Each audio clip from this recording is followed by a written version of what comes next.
At 16, I was abruptly ousted from my home by my parents, a sting softened only by the sense of karmic justice that swiftly followed. My birthday arrived devoid of celebration or warmth, merely serving as a pretext for my eviction. The catalyst? My older sister Amanda's impending motherhood, which apparently warranted my displacement from our family abode. Growing up, Amanda had always been the golden child, showered with favoritism while I languished in the shadows of neglect. The news of her pregnancy exacerbated the disparity, leading to the surreal morning when my parents solemnly informed me of my relocation to my aunt's residence. The rationale: the impending arrival required my room, and I was deemed old enough to fend for myself elsewhere. The sheer audacity of their decision left me speechless. Their assurances of continued financial support until my 18th birthday rang hollow amidst the betrayal. The guest room, a plausible nursery alternative, was earmarked for Amanda's boyfriend. The message was clear: I was expendable, an inconvenient obstacle to familial convenience. Disheartened but resigned, I acquiesced to their demands and began packing. Their feigned assistance merely expedited my departure, and soon I found myself deposited at my aunt's doorstep. Unlike my parents, she greeted me with genuine warmth, offering solace in her embrace and a semblance of familial love sorely lacking in my upbringing. Confiding in my aunt, I unburdened the truth of my parents' callousness, sparking a storm of righteous fury that reverberated in her subsequent phone call. Eavesdropping on her impassioned tirade,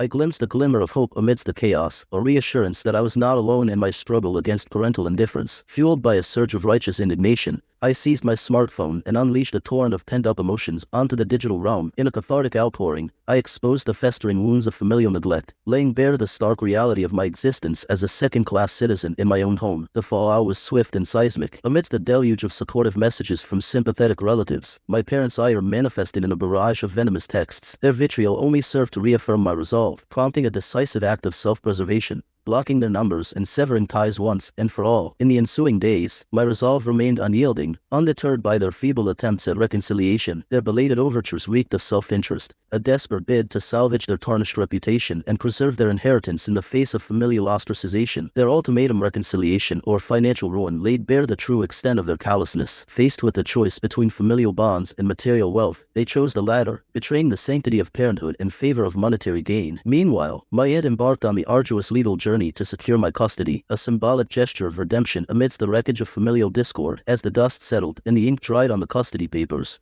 I embraced the newfound stability of my aunt's guardianship, liberated from the suffocating grasp of parental neglect. In the aftermath of the storm, I found solace in the unwavering support of my sister, who, despite our strained relationship, offered a tentative olive branch amidst the chaos. Together, we navigated the fallout of our parents' betrayal, united by a shared resilience forged in the crucible of adversity. As I reflect on the tumultuous events that precipitated my emancipation, I find solace in the knowledge that, despite the scars of the past, I have emerged stronger, fortified by the bonds of familial love that endure, even in the face of betrayal.